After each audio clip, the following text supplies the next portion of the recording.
সকলকে জানাই জয় যিশু। আজকের এই পবিত্র দিনে প্রভু যিশুর মহানামে সকল খ্রিস্টীয় ভাই ও বোনেদের জানাই অনেক ভালোবাসা। প্রভুর বিবিধ দয়ার গুণে আমরা সুরক্ষিত আছি। তিনি আমাদের যোগ্য মনে করে তার ছত্রছায়ায় রেখে প্রতিদিন এইভাবে এগিয়ে নিয়ে চলেছেন, তাই তার নামের ধন্যবাদ করি।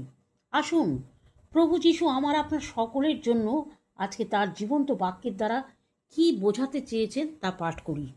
দেখো, আমি নেকড়ে বাঘের মধ্যে ভেড়ার মতো তোমাদের পাঠাচ্ছি। এই জন্য সাপের মতো সতর্ক এবং কবুতরের মতো সরল হও। সাবধান থেকো, কারণ মানুষ বিচার সভার লোকেদের হাতে তোমাদের ধরিয়ে দেবে এবং তাদের সমাজ ঘরে তোমাদের বেত মারবে।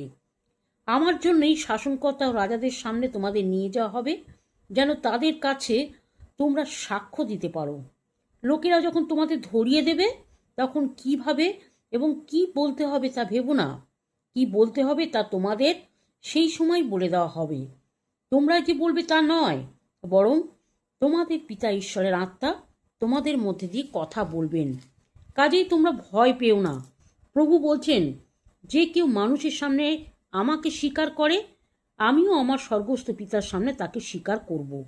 কিন্তু যে কেউ মানুষের সামনে আমাকে অস্বীকার করে, আমিও আমার স্বর্গস্থ পিতার সামনে তাকে অস্বীকার করব। আমেন।